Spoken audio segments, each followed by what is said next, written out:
가방 안엔 굳은 다짐이 the backpacker 우리는 backpackers yeah we the backpacker 내가 묻은 신발이 바래져도 backpacker 우리는 backpackers 출발은 언제나 겁없이 시작부터 맨발 내 눈에 싹 다 basic 보다와의 step pipe 뚫어펴진 내 black tie 프로젝트만 necktie 기본이 안 돼 있는 stupid I'm ready to fire right ambition is game.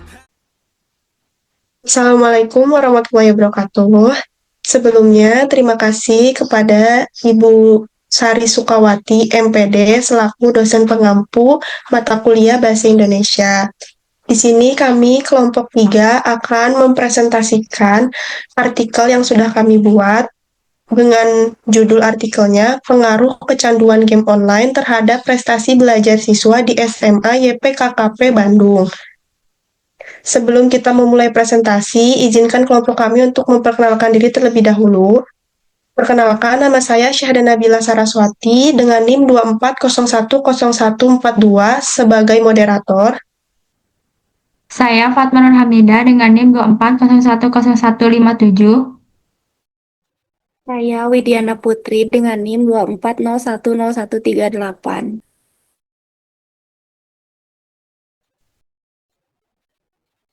Oke, baik. Materi pertama akan dibacakan oleh saya sendiri. Yang pertama itu ada abstrak. Jadi, penelitian ini itu bertujuan untuk mengetahui pengaruh kecanduan game online terhadap prestasi belajar siswa di SMA YPKKP Bandung. Nah, latar belakang penelitian ini didasari oleh meningkatnya penggunaan game online di kalangan remaja yang berpotensi mengganggu proses belajar. Berdasarkan landasan teori, kecanduan game online merupakan kondisi adiktif yang ditandai dengan gejala seperti kompulsi, toleransi, dan penarikan diri yang dapat berdampak negatif terhadap konsentrasi, motivasi, dan manajemen waktu siswa. Metode yang digunakan adalah pendekatan deskriptif kualitatif dengan instrumen berupa kuesioner tertutup dan dokumentasi nilai akademik. Penelitian ini melibatkan 17 orang siswa kelas 11 IPS sebagai sampel total. Hasil yang diharapkan menunjukkan adanya perbedaan rata-rata prestasi belajar antara siswa yang terindikasi kecanduan game online dan yang tidak. Secara umum, siswa mengalami kecanduan cenderung memiliki nilai akademik yang lebih rendah. Nah, temuan ini diharapkan menjadi masukan bagi sekolah dan orang tua untuk melakukan pengawasan serta edukasi tentang penggunaan teknologi yang seimbang dan bertanggung jawab.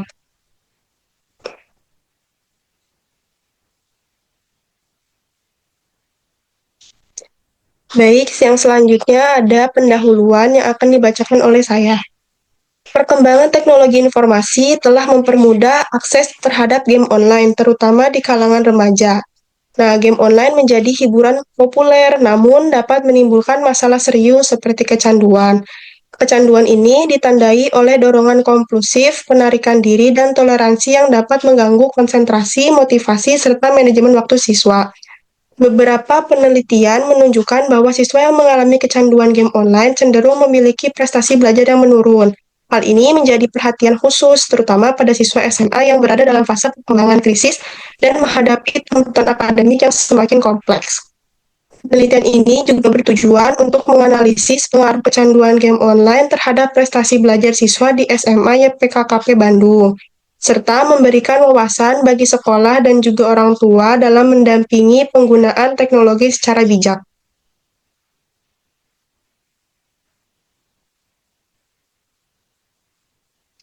Baik, materi selanjutnya yaitu metode yang akan dibacakan oleh Widya. Untuk Widya, dipersilakan.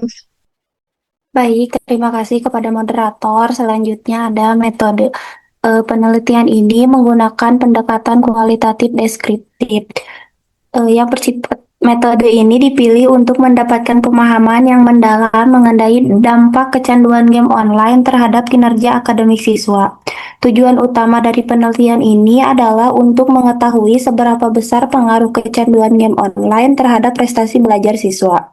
Sampel penelitian ini terdiri dari seluruh siswa kelas 11 IPS di SMA YPKKP Bandung untuk tahun ajaran 2024 2025 yang berjumlah 17 siswa. Mengingat populasi yang relatif kecil, semua anggota populasi dijadikan sebagai sampel. Data dikumpulkan dengan cara menyebarkan kuesioner melalui media digital yaitu Google Form. Penelitian ini menggunakan kuesioner tertutup. Jenis kuesioner yang sudah ditentukan jawabannya oleh peneliti dengan maksud agar menganggap responden sesuai dengan yang dibutuhkan oleh peneliti.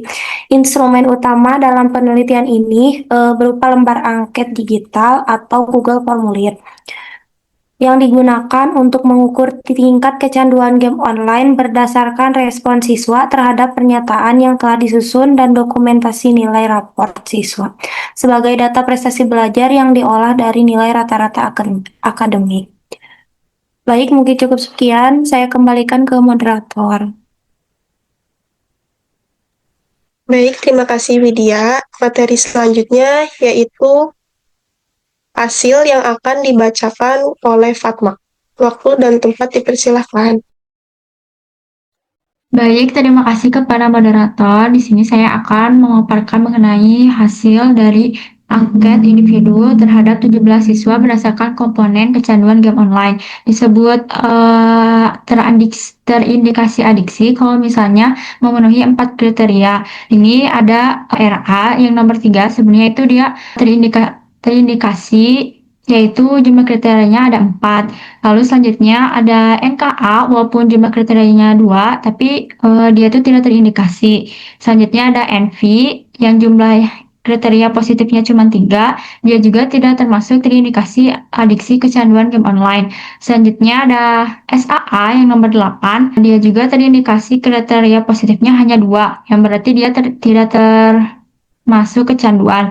Begitupun dengan PNA dan KCMS, mereka tidak terindikasi kecanduan karena hanya ada 1 kriteria positif. Selanjutnya ada SSS, dan dia jumlah kriteria positifnya itu ada 7. Dia terindikasi adiksi kecanduan game online. Selanjutnya ada RA dan MRR. Mereka tidak terindikasi karena jumlah kriterianya di bawah 4. Selanjutnya ada ANF yang jumlah kriterianya ada 5, yang berarti menunjukkan bahwa dia terindikasi adiksi kecanduan game online. Sedangkan GS dan RAM, mereka tidak terindikasi karena jumlah kriteria positifnya hanya 3. Selanjutnya ada data mengenai prestasi siswa di SMA YPPKP Bandung kelas 11 IPS. Di sini ada ARA yang terindikasi kecanduan dan nilai rata-ratanya itu 82,82. Nah, keterangan prestasinya itu di sini baik ya. Lalu selanjutnya ada SSS yang terindikasi kecanduan juga.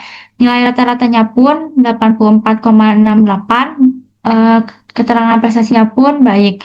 Selanjutnya ada ANF yang terindikasi kecanduan dan memiliki nilai rata-rata 75,94.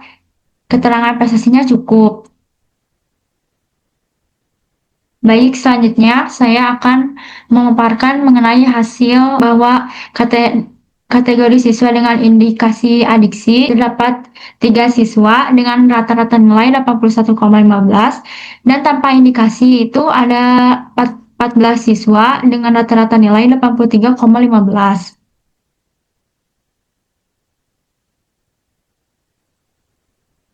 Baik, di sini saya akan membahas mengenai hasil dari angket yang telah kita gunakan.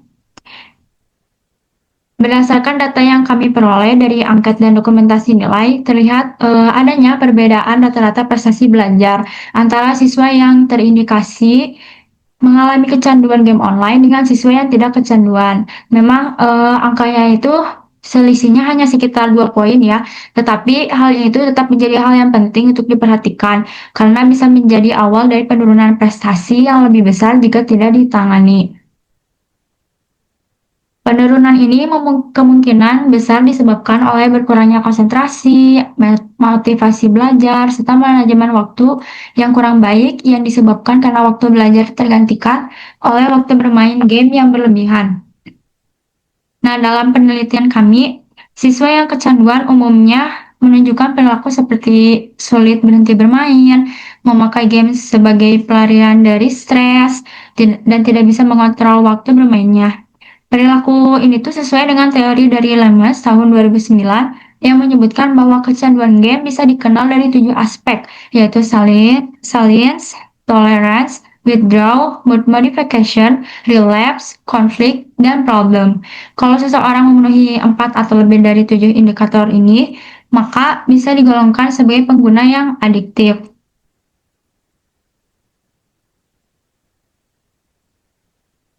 Nah, di sini ada contoh nyata dari hasil data kami, seperti misalnya siswa NM dan YMM.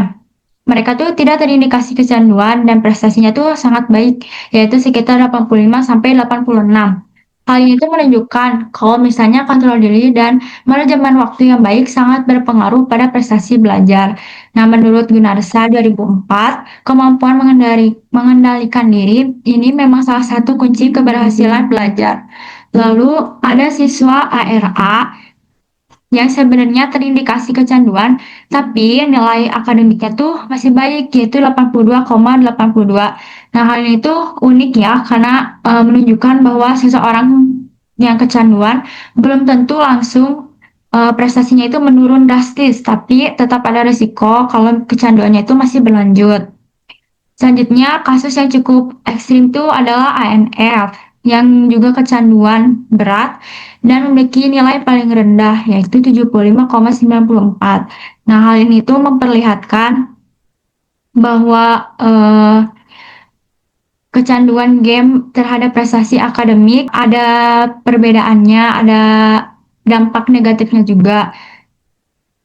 Penjelasan ini juga diperkuat oleh teori Davies 2009 dan Imanuddin yang mengatakan bahwa kecanduan digital memang dapat menurunkan semangat belajar dan tanggung jawab akademik secara perlahan. Ada juga siswa seperti SS yang menarik karena memenuhi semua indikator kecanduan, tapi nilainya itu masih 84. Artinya kecanduan memang bersifat individual, dampaknya tidak selalu terasa langsung, tapi bisa memburuk jika terus berlanjut. Prestasi belajar itu dapat tetap baik kalau misalnya siswanya punya kontrol diri dan dukungan lingkungan. Nah, temuan mendukung penelitian Generator dan Hareva juga bahwa kecanduan menurunkan kedisiplinan dan motivasi. Baik, saya kembalikan kepada moderator. Baik, terima kasih Fatma.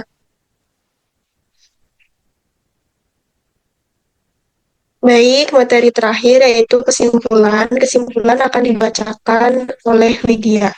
Waktu dan tempat dipersilakan. Baik, terima kasih kepada moderator. Selanjutnya ada kesimpulan. Jadi, penelitian ini menunjukkan bahwa kecanduan game online berdampak negatif terhadap prestasi belajar siswa. Meskipun tidak bersifat mutlak, siswa yang terindikasi kecanduan cenderung memiliki nilai akademik yang lebih rendah dibandingkan dengan yang tidak kecanduan. Namun, beberapa siswa yang mengalami kecanduan tetap mampu mempertahankan prestasi yang baik, menandakan bahwa faktor seperti kontrol diri dan dukungan lingkungan berperan dalam memoderasi dampak negatif tersebut. Dengan demikian, kecanduan game online perlu mendapat perhatian serius dari berbagai pihak, terutama sekolah dan orang tua, untuk melakukan pengawasan dan edukasi agar siswa dapat menggunakan teknologi secara sehat, seimbang, dan mendukung pencapaian akademik mereka. Mungkin cukup sekian, saya kembalikan lagi kepada moderator. Kecanduan gadget atau gawai pada periode emas perkembangan anak juga menjadi persoalan serius. Masalah kejiwaan ternyata bisa menimpa anak-anak yang bersumber dari pemakaian gawai yang berlebihan. Saya mengumpulkan informasi di mana ada sejumlah daerah di hampir seluruh Indonesia anak mengalami gangguan jiwa karena gawai.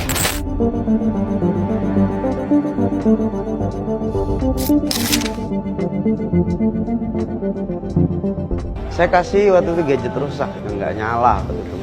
Dalam hitungan menit saya cabut, dia nggak terlepas dari gadget itu. gadget saya ambil itu masih gini dengan fokus mata di tangan.